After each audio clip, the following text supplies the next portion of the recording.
अस्सलाम वालेकुम। मतीउल्लाह जान MJ TV। आज यहाँ सुप्रीम कोर्ट में 3 रुकनी बेंच ने वही हुक्म जारी किया जो 20 अगस्त को जस्टिस कादी फायज ईसा और जस्टिस जमाल खान मंदोखेल के उस बेंच ने जारी किया था, जिस बेंच को गैर कानूनी हुक्म जो है उसको करार देकर वो वापस ले लिया गया था। और आज वो हुक्म जस्टिस एजाजुल एहसन, जस्टिस कादी अमीन और जस्टिस मुनीब अख्तर पर मुश्तमिल एक फुल बेंच ने जारी किया है। यानी कि DGFIA को, IG पुलिस को और दूसरे आला हुक्काम को, पैमरा के जो चेयरमैन हैं उनको नोटिस जारी किए हैं और उनको तलब किया है कि उन दरख्वास्तों पे जो सहाफ़ियों ने हिरासा करने के ख़िलाफ़, पूरे पाकिस्तान में सहाफ़ियों को जिस तरीके से तशद्दुद और अगवा का निशाना बनाया जा रहा है, उन दरख्वास्तों पे ये नोटिस जारी हुए हैं। मगर आज अहम बात ये भी हुई कि कुछ सहाफ़ियों ने, कुछ दरख्वास्त गुज़ारों ने अपनी दरख्वास्तें वापस लेने का ऐलान किया।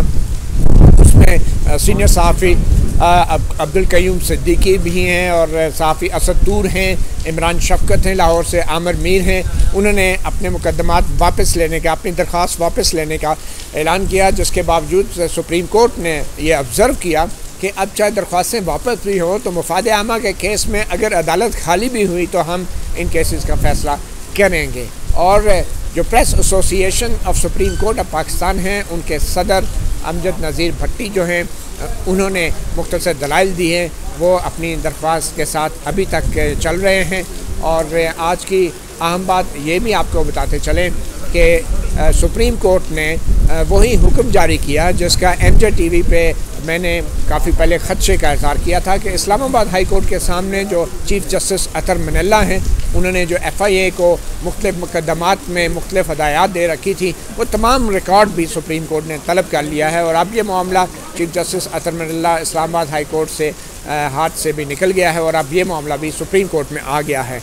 तो इस पर मुख्तलिफ़ राय हो सकती हैं, कितना एतमाद है सहाफ़ियों को सुप्रीम कोर्ट के ऊपर, उन्होंने क्यों दरख्वास्तें वापस ली हैं, और जो मौजूदा बेंच है सुप्रीम कोर्ट का, क्या इससे कुछ ठोस अहकामात की तवक्को की जा सकती है जिससे पाकिस्तान के अंदर आज़ादी राय और आज़ादी सहाफ़त को यकीनी बनाया जा सके। यही हम बात करेंगे। मेहमानों का तारफ़ कराते चलें। सबसे पहले अब्दुल कयूम सिद्दीकी हैं जो कि दरख्वास्त गुज़ार थे, जिन्होंने दरख्वास्त वापस ली। नासिर इकबाल हैं डॉन अखबार से।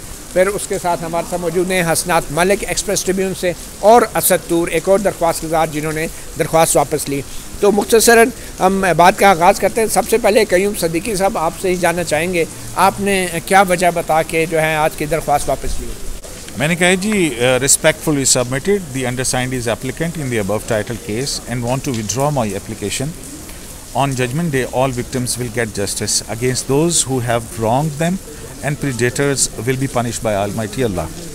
I have decided to leave this matter to Almighty Allah alone. Any inconvenience caused to this honorable court is regretted. ये मैंने कहा। तो अब्दुल कयूम सिद्दीकी साहब ने आपको उर्दू में बताते चलें कि अपने तमाम मामलात बकौल अब्दुल कयूम सिद्दीकी साहब के, अपने भी और पाकिस्तान भर के तमाम सहाफ़ियों के मामलात कयूम सिद्दीकी साहब ने अल्लाह पे छोड़ दिए और उन्होंने अपनी ये कह के दरख्वास्त वापस ले ली। छोटी सी इंटरजेक्शन, इन्होंने एक और भी बड़े इंटरेस्टिंग बात की। उन्होंने कहा जो पिछले हफ्ते की जो कुछ वाक़यात थे वो बहुत तकलीफ देते हैं। इस ये भी एक रीज़न है। मेरे साहब आप खुद बता दें जुडिशल हिस्ट्री का।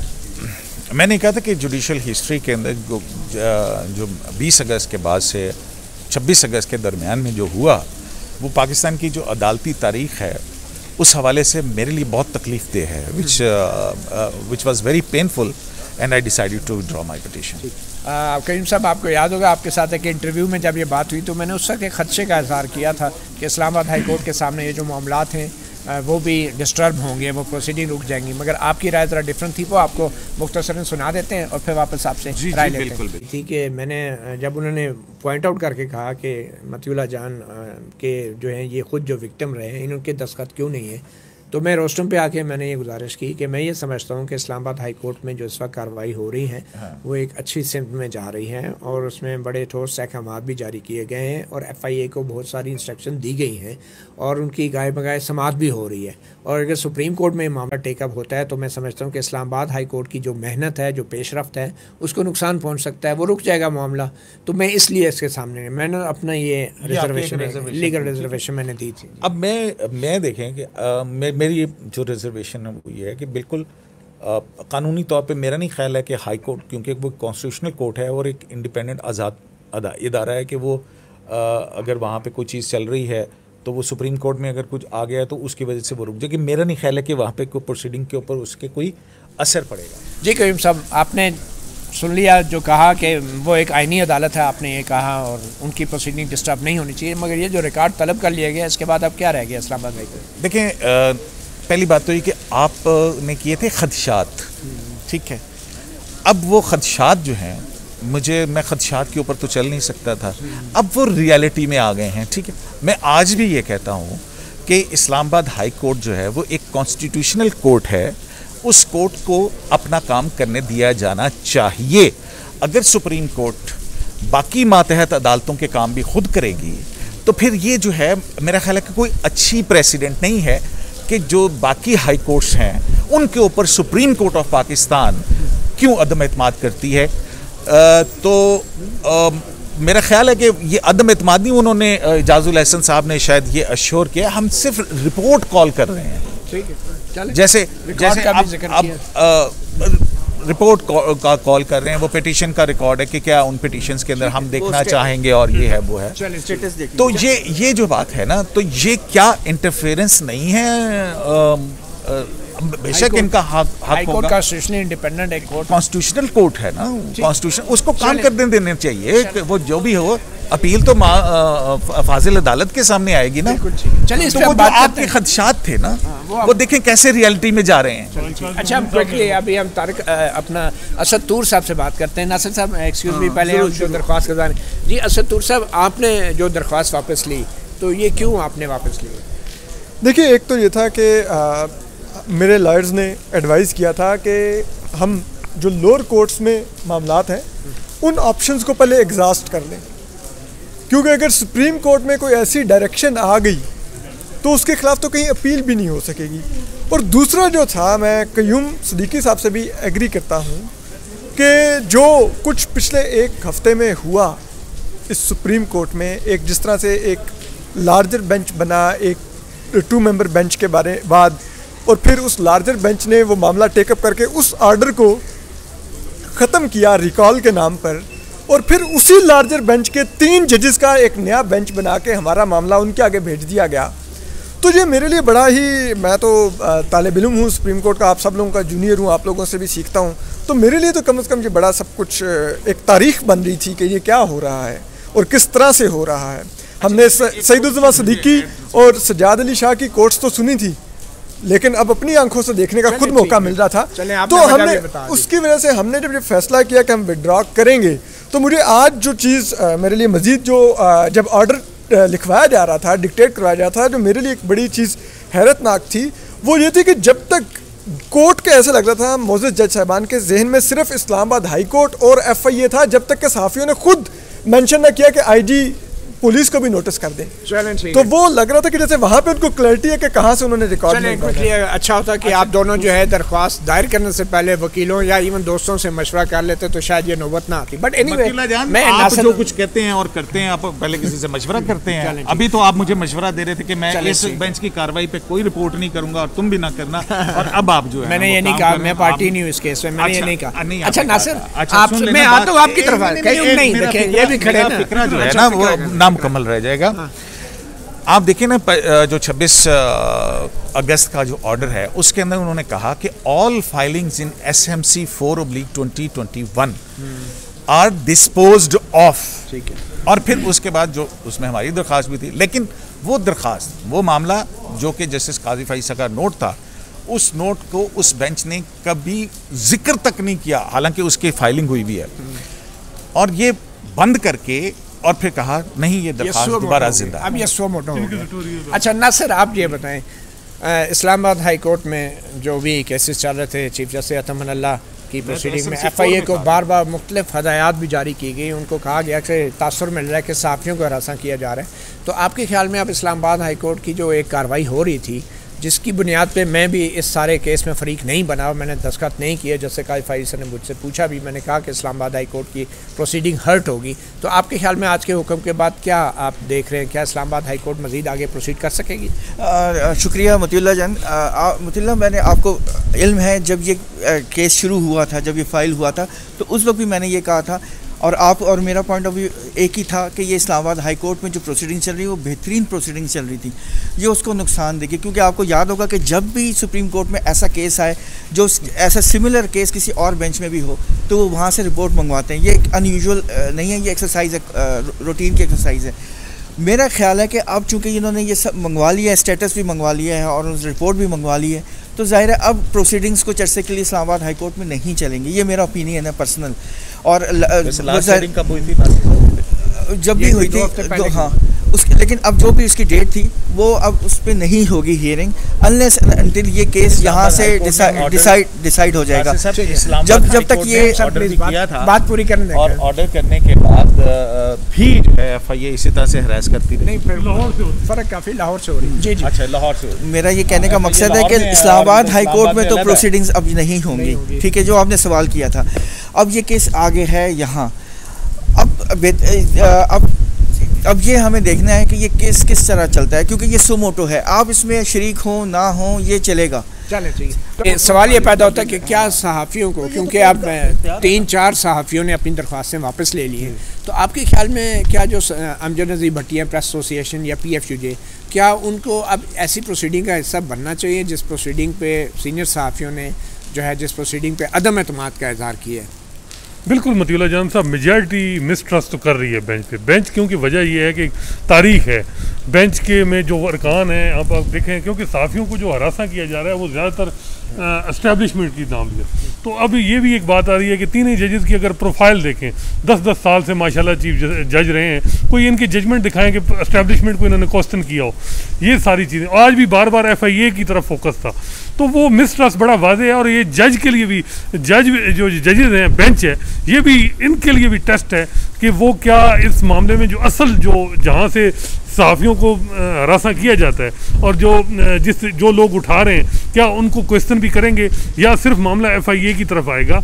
और ये मेरा ख्याल है कि बेंच पे अब ये बात होगी, क्योंकि परसेप्शन ये बन रही है कि जजेस की पॉलिटिक्स हो रही है। इस्लामाबाद हाई कोर्ट के चीफ जस्टिस का बड़ा नाम आ रहा था, उनको कर्टेल किया गया, आज बार बार फोकस इस्लामाबाद हाई कोर्ट को किया गया।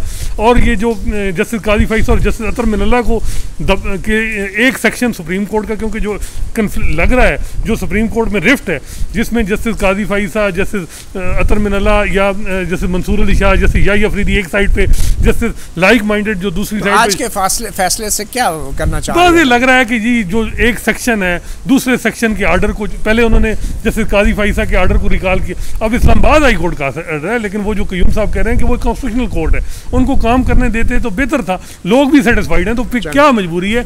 एप्रीहेंशन बहुत सी साफियों की हैं कि जो ओवरऑल प्लान है और सेम पेज, क्योंकि 2 साल में हमने देखा कि सुप्रीम कोर्ट और जो है एग्जीक्यूटिव वो सेम पेज पे नजर आई, कहीं वो इस पूरे प्लान का हिस्सा ना हो जिसमें हम जो है वो ये मीडिया को कर्टेल किया जाए। ये बहुत बड़े खदशात कह रहे हैं कि लेने के देने ना पड़ जाए। कयूम सदीकी साहब, ये भी ऑब्जर्वेशन आई है कि सहाफ़ियों को सियासत नहीं करनी चाहिए, तो क्या वाकई इस मुल्क में किसी को सियासत करने की इजाज़त है? आप देख लें आप यानी कि ये फंडामेंटल राइट है, आर्टिकल 17 जो है, राइट ऑफ एसोसिएशन और पॉलिटिक्स। लेकिन वो सहाफ़ियों के लिए सुने ना, बात सुने ना, वो सहाफ़ियों के लिए कह रहे हैं या जिसके लिए भी कह रहे हैं, मुझे नहीं पता सियासत कौन करता है। हाँ, आप कैसे कह सकते हैं कि ये सियासत है? ये सियासतदानों के सब सियासत करते हैं, वो सब सियासत करते हैं। और जो अगर हम सियासत की ऊपर बहस करना शुरू करेंगे तो क्या ये सियासत नहीं थी कि सहाफ़ी अपने फंडामेंटल राइट्स की इन्फोर्समेंट के लिए आए? आपने सारे हकूक़ उठा के मोहतरम चीफ जस्टिस ऑफ पाकिस्तान को दे दिए।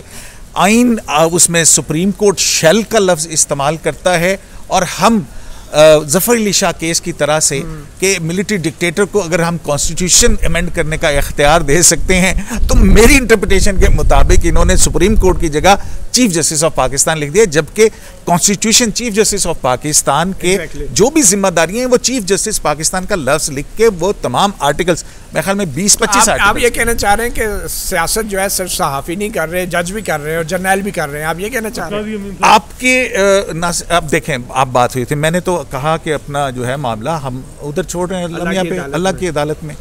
अब इसकी इंटरप्रिटेशन आप जो मर्जी कीजिए, ठीक है।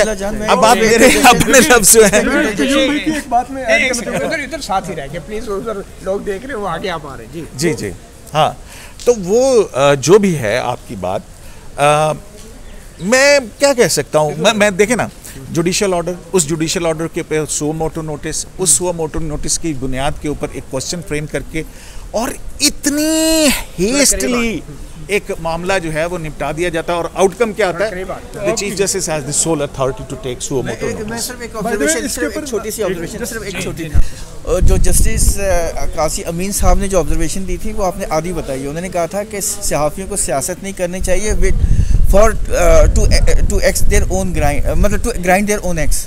ये तो पंजाबी में कहते हैं अपना लुच नहीं तलना चाहिए, सियासत नहीं करनी, ये उनके ऑब्जर्वेशन। देखिए, अगर अनकॉन्स्टिट्यूशनल एक्ट होगा, मुल्क में सबवर्जन ऑफ द कॉन्स्टिट्यूशन होगी, तो सहाफ़ी को बिल्कुल क्या, इसी तरह जजेस को भी चाहिए कि वो इस तरह नहीं हाथों पे मतलब वो बैठ जाएं और जब भी कोई सहाफ़ी उठाए जाएं और वो कहें कि जी जब भी मामला है। तो अब जो मेरा ख्याल है कि टेस्ट असल जो है वो इस बेंच का है कि बेंच क्या उन लोगों को क्वेश्चन करेगा जिन्होंने 2 साल से सहाफ़ियों और उन लोगों को जो अनकॉन्स्टिट्यूशनल एक्ट्स के खिलाफ इदारों पे इल्जामात हैं, उन इदारों के सरबराहों को तलब करेगा। इवन एक केस आपका पेंडिंग है, उसमें अभी अब हम देखेंगे असल आपका केस है मतीउल्लाह जान साहब, वो टेस्ट केस है। अगर जस्टिस इजाजुल हसन साहब आपका केस उठाते हैं तो हम सलाम पेश करेंगे कि उसको लॉजिकल कंक्लूजन पे लाएंगे, अदरवाइज तो मेरा ख्याल है कि लग ये रहा है कि एग्जेक्टिव FIA इमरान खान सिर्फ इधर और शेख रशीद, ये इधर तक की बात। चकवाल से जस्टिस काजी अमीन अहमद हैं जो 25वें नंबर पर थे, रिटायर हो रहे वहाँ से लाहौर हाई कोर्ट से, जिनको जस्टिस आसिफ खोसा लाए। उन्होंने जो पॉलिटिक्स का वर्ड यूज़ किया तो वो हमारे लिए बड़ा हैरतनाक था कि आप यहाँ चकवाल में तो सारे ही पॉलिटिक्स करते हैं भाई, लेकिन इसका ताल्लुक कोई इस केस से तो नहीं। हाँ, मैं वैसे ये कह रहा हूँ, लेकिन मैं वैसे आपको बता रहा हूँ कि वो ये बता रहे हैं कि जिस सूबे ज़िले से ये हैं उसी ज़िले से वो हैं। तो अब बात ये थी कि ये सहाफ़ियों का सियासत कहाँ से आ गई बीच में। हम एक अपना ग्रीवेंस लेके आए थे, उस ग्रीवेंस के साथ जो हुआ उसके बाद हमें लगा कि बेहतर है कि हम विड्रॉ कर लें, और वो हम सब ने विड्रॉ कर ली। अब अभी वो एक अमजद नज़ीर भट्टी साहब को कहा जा रहा है कि आप परसू करें, अब देखें वो क्या करते हैं। फाजिल जज इस बेंच के जस्टिस इजाजुल हसन ने, आपने भी सुना होगा, उन्होंने कहा कि Pakistan is a free country, you are free to file and you are free to withdraw. ये अंग्रेजी में तो फ्री है, उर्दू में नहीं है। ये पता नहीं, मुझे नहीं पता। फ्री है, आज़ाद नहीं है। उन्होंने एक और बात भी की थी जस्टिस मुनीब ने कि you come rushing after this court and now you are receding. अच्छा, मैं ये कहना चाह रहा हूँ कि देखें, ये बहुत अहम केस है, सिर्फ पाकिस्तान नहीं पूरी दुनिया इस केस को देखेगी, क्योंकि ये जर्नलिस्टों की राइट्स और फंडामेंटल राइट्स और freedom of expression and freedom of press की बात है। और जस्टिस मुनीब अख्तर साहब ने ये एम्फेसिस किया था कि आपको प्रिफरेंशियल ट्रीटमेंट दी गई है कॉन्स्टिट्यूशन में, क्योंकि सिर्फ फ्रीडम ऑफ एक्सप्रेशन नहीं है, फ्रीडम ऑफ प्रेस के लिए इंश्योरेंस भी दी गई है। तो बहरहाल ये है कि सुप्रीम कोर्ट पे सारी नज़रें हैं। अगर कुछ ऐसी बात हो गई जिससे मतलब मायूसी नहीं होनी चाहिए, मेरा ये कहने का मकसद है कि इस तरह के ऑर्डर आना चाहिए और ये प्रोसीडिंग्स इस तरह चले कि मतलब कॉन्फिडेंस इंस्पायरिंग होनी चाहिए। देखिए, जजेस जो सहाफ़ियों के हकूक़ के लिए अपनी पॉलिटिक्स में सहाफ़ियों को इस्तेमाल ना करें। अगर एक सेक्शन सुप्रीम कोर्ट का, चाहे वो जस्टिस अतर मिनल्ला या जस्टिस काजी फैसल वो उठा रहे हैं, तो दूसरा सेक्शन जो है उसमें उसको रिएक्ट नहीं करना चाहिए, और उसमें वो अगर प्रीएम्प्ट करते हैं तो वो अपनी सियासत करें, लेकिन सहाफ़ियों के नाम पर ना करें। बहुत शुक्रिया। एक चीज़ वाज़े कर दूँ, क्योंकि मैं ख़ुद भी एक किस्म का फ़रीक हूँ, कानूनी तौर पे दरख्वास्त गुज़ार तो नहीं, मगर मेरे हवाले से मुकदमा एक ज़रूर सुप्रीम कोर्ट के सामने ज़ेर समात है। आप वो सो मोटो एक्शन था जो मेरे अगवा और तशद्दुद के हवाले से चीफ़ जस्टिस गुलजार अहमद ने लिया था, क्योंकि मैं एक जर्नलिस्ट था। 21 जुलाई 2020 को मुझे उठाया गया, तशद्दुद किया गया और रात को छोड़ा गया, और चंद घंटे बाद मैं सुप्रीम कोर्ट में मौजूद था। मेरी बड़ी तवक्कुआत थी सुप्रीम कोर्ट से थी, और जब मैं पेश हुआ तो मौजूदा मुअज़्ज़ज़ जज जस्टिस एजाजुल हसन जो इस बेंच के सरबराह हैं, उन्होंने अपने साथ बैठे चीफ जस्टिस गुलजार अहमद जब हुक्म लिखवा रहे थे तो उनको मशवरा दिया कि इसको अबडक्शन अगवा नहीं बल्कि मुबैना अगवा लिखा जाए, कि जैसे कि मैं कोई झूठ बोल रहा हूँ कि मैं अगवा हुआ हूँ। तो जस्टिस एजाजुल एहसन ने उस वक्त ये लफ्ज़ इस्तेमाल किया मेरे केस में अलेज्ड अबडक्शन का, जो उस ऑर्डर का हिस्सा है। बाद में गो कि ये लफ्ज़ इस्तेमाल नहीं किया गया और फिर वो ऐसा लफ्ज़ इस्तेमाल हुआ कि आज तकरीबन 16 महीने हो चुके हैं, 3 सर्वसमातें हुई हैं, पुलिस ने 3 रिपोर्टें, IG पुलिस लेवल की रिपोर्टें इस वक्त खाक छान रही हैं सुप्रीम कोर्ट की अलमारियों का, मगर वो केस अभी तक सामने नहीं आया। सिर्फ उन रिपोर्टों का अगर जायज़ा ले लिया जाए या उन रिपोर्टों को भी तलब कर लिया जाए तो बहुत कुछ खुल के सामने आ सकता है और मुझे भी तलब कर लिया जाए, लेकिन तारीख खुफिया रखी जाए क्योंकि तारीख से एक दिन पहले फिर मेरे साथ कोई ऐसा वाक़या ना हो। तो यही उम्मीद कर सकते हैं कि सुप्रीम कोर्ट चाहे सहाफ़ियों को सुने या ना सुने, एक बात ज़रूर सुप्रीम कोर्ट को ज़हन नशीन करनी चाहिए कि बतौर इदारा आज़ादी राय और मालूमात तक रसाई या बोलने की आज़ादी सिर्फ सहाफ़ियों का हक़ नहीं है। जो कुछ सहाफ़त और सहाफ़ियों के साथ पाकिस्तान में हो रहा है वो बुनियादी तौर पे आम शहरियों का हक़ मारा जा रहा है, आम इंसानों का हक़ है बोलने की राय। और जो मीडिया में जो आता है या जो सहाफ़ी रिपोर्ट करते हैं वो कोई अपना हक़ इस्तेमाल नहीं कर रहे होते, वो शहरियों का हक़ जो है उसको यकीनी बना रहे होते हैं। मालूमात तक रसाई का हक़, बोलने की आज़ादी का हक़, आज़ादी राय का हक़, ये हक़ शहरियों का है जो सहाफ़ी रोज़ाना की बुनियादों पे उनके बिहाफ पे इस्तेमाल करते हैं। तो इसलिए इस केस को सिर्फ सहाफ़ियों का केस ना समझा जाए, इस केस को 22 करोड़ अवाम का केस भी समझा जाए। और चाहे कोई सहाफ़ी एतमाद का इज़हार करता है या नहीं करता, सुप्रीम कोर्ट अब ये मामला अपने सामने ले आई है तो फिर ठोस फैसले देने चाहिए। जिस अफसर को भी तलब करना पड़े उन्हें तलब करना चाहिए, चाहे वो आर्मी चीफ हो पाकिस्तान का, चाहे वो ISI का चीफ हो, चाहे वो MI का चीफ हो, चाहे वो इंटेलिजेंस ब्यूरो का चीफ हो, चाहे वज़ीर आज़म हो। अगर इस हक़ को ठोस बुनियादों पे सुप्रीम कोर्ट ने नाफिज करना है सो मोटो के तहत 1843 के तहत, तो फिर ये वक्त है कि सुप्रीम कोर्ट ने जितना लड़ झगड़ के आपस में जजों के बीच जो झगड़ा हुआ उसके बाद सो मोटो अख्तियारात का पैरामीटर तय किए हैं, तो इस झगड़े का कुछ फ़ायदा 22 करोड़ आवाम को भी होना चाहिए और ठोस फैसला आना चाहिए। ऐसा फ़ैसला कि जिसके बाद कोई सहाफ़ी अगवा ना हो, किसी पर तशद्दुद ना हो और जब वो अदालत के सामने आए तो उसका केस फौरी तौर पे निपटाया जाए, क्योंकि जैसे मैंने पहले कहा ये मामला सिर्फ सहाफ़ियों का नहीं है, 22 करोड़ आवाम की आवाज़ का है और ये वो आवाम है जिसके सहाफ़ी आँख, कान और ज़ुबान होते हैं। मतीउल्लाह जान MJ TV से इतना ही, इजाज़त दीजिए। अल्लाह हाफ़िज़।